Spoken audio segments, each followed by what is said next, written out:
Well, welcome to the fourth dirt bike vlog, and I'm trying to fix the camera angle here, so hopefully this will turn out better than the last time. But so I have a few more topics for you. I guess to start out with is, so I have been riding dirt bikes again. As you know, I've been uploading a lot more dirt bike footage. I haven't released my video on the treatment that I went through yet, but I plan to release that sometime in the future. But I'll give you a little quick overview of that. What I had was called melphalan, and it's a chemotherapy drug belonging to a class of nitrogen mustard alkylating agents. The nitrogen mustards are cytotoxic chemotherapy agents similar to mustard gas. Although their common use is medicinal, in principle these compounds can be deployed as chemical warfare agents. Sulfur mustard, commonly known as mustard gas, is a cytotoxic and vesicant chemical warfare agent with the ability to form large blisters on exposed skin and in the lungs. So essentially, that is what I had, the melphalan. So it's not exactly a mustard gas, but it's similar. So it can burn when it goes in, but they usually put it in with some other liquid, like saline or something like that, some kind of solution like that, and then it goes in slowly so it doesn't burn. And they always be really careful and put stuff over the skin so it doesn't burn out onto the skin. So what ends up happening is, so how it started was whenever after World War I, they did some autopsies on some people who had died from mustard gas. They realized that their blood level counts were very low. And so that's how they came to find out and started using it for treatment. So, and as you can see here, you know, at some point my counts had gone low. In fact, my platelets, so whenever you cut yourself, your platelets are what causes your blood to clot so you don't bleed out. And at some point, my platelets actually dropped below 10. The typical range is 150 to 400. So my platelets dropped below 10, so I had to get a transfusion. Whenever they were below 20 at one point, I actually did wake up and cut myself accidentally, banged myself on the tray, and it just bled everywhere. It didn't clot. It took a long time to clot. It bled all over the bathroom, you know, just a little cut. So essentially it wipes out your entire immune history. So you have no immunity, and so it takes a while for your blood counts to start coming back up. So right now I have the immunity of a newborn. I have no vaccines whatsoever, and after 6 months I'll be able to get vaccines. After a year I'll be able to get live vaccines. For your bone marrow to completely recover, it takes about 2 years. So at the end of July, when I came home, I couldn't walk up the street. When I started to walk just past the house, my legs felt like I had bricks on them, and I just got extremely tired before I could even get past my house. And then even in August, end of August, or in the middle of September, I started to feel better. But through August even, I couldn't even eat. I couldn't drink water. Water tasted terrible. The only thing that I could drink was high C orange juice, pretty much. And I couldn't eat much either. And I was bald. Eventually my hair started to come back. As you can see now, my hair is coming back. Also I couldn't even grow a facial hair at all. And eventually I started to grow some facial hair, and it was curly, and then I could only grow a goatee, and then it started to come back fully.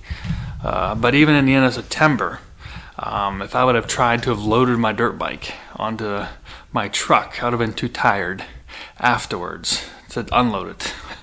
So I've only now felt good enough to ride, and I'm very surprised that I can even ride in some of the more technical terrain, even if I go slower than normal. And I'm very more cautious than normal because my balance is completely off.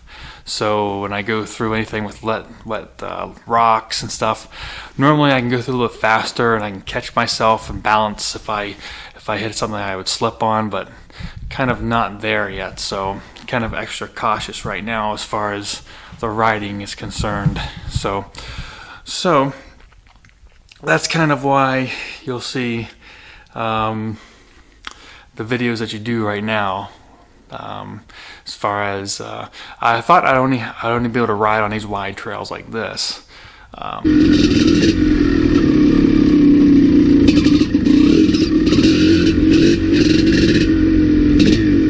But surprisingly, I've been able to ride on single track and tougher trails without getting too tired out.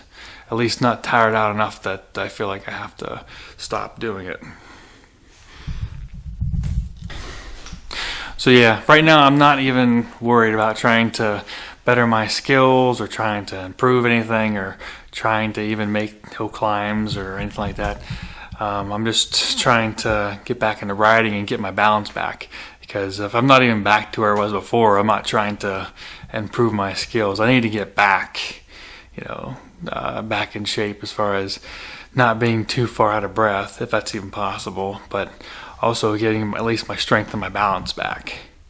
Once I'm on par with how I used to be when I used to ride, then I can worry about any improvement of skills. But yeah, I'm not really too worried about that right now.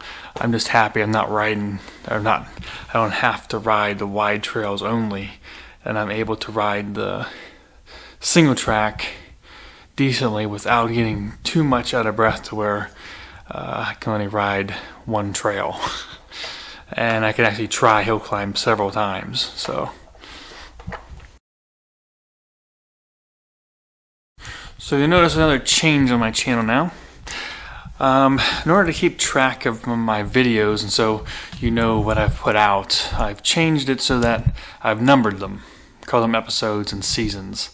So what I plan to do is I'll have 25 episodes per season, and the main purpose is that then if you see some episode that you have a number that you haven't seen yet, and it's several more beyond what you've seen, and you've missed some episodes, it's easier to keep track that way. And I don't want to do this episode up to 1 million, because that's just too hard to track.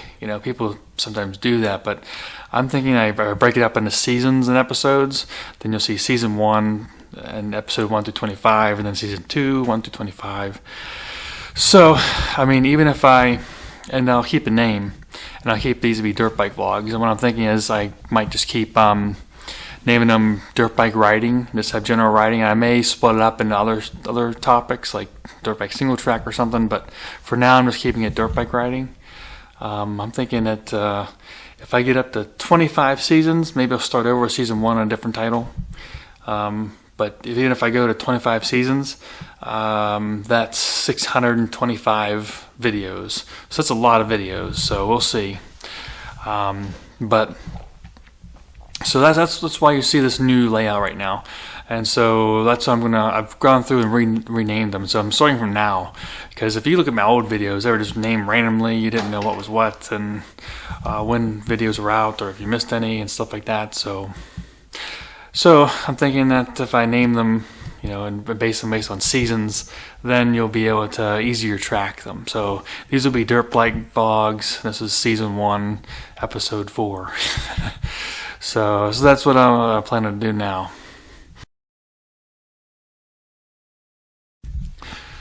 Several people have asked me what dirt bike I was riding in the recent videos, especially on the Boulder one. People have asked me if it was like on Facebook or on YouTube or wherever they've been posted, and I'm not sure why they asked me if this was, but they asked me if it was the 700, and not sure why. Maybe it's because they look the same. Here they are over here. Go take a look at them, but they do look the same.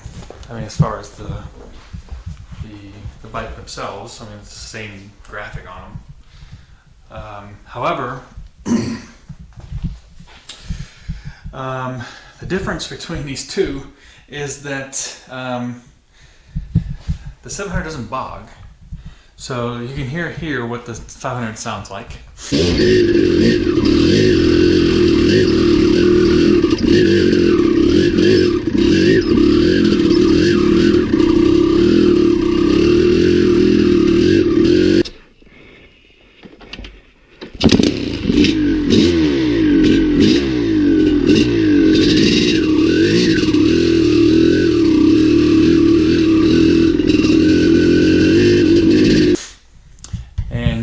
That it can bog. I mean, it got because of power. It doesn't have as much low end power as probably the 83 or the 86 probably, but it's got some low end power. Like I said, not as much as the other ones, but that's just relative. It still has a lot of low end power, but it bogs. Well, the 700 does not bog, as you can tell in this video here.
So yeah, if you're wondering what bike I'm riding, if it sounds like this and it's bogging, then obviously that's the 500. If it sounds a little bit deeper and it doesn't bog, then it's a 700. Someone did ask me for a comparison video of the 700 versus the CR500. So I have written an article before comparing the CR500 versus the Maico 500. So since that's more closer in comparison, we'll start with that and then we'll go to the 700. But comparing the 700 to the CR500 is like comparing a top fuel dragster versus the SR71 that does like or some other fighter pilot jet that does like Mach 10 versus a top fuel dragster. So top fuel dragster is pretty fast, but the other plane's not even comparable. So yeah, they're not really comparable, but we'll compare the 500 Maico first because that's more of comparable to the CR500 as far as they're both the same size. So we'll compare those and then we'll throw on top what the 700 would be on top of the comparison between the Maico 500 and the CR500.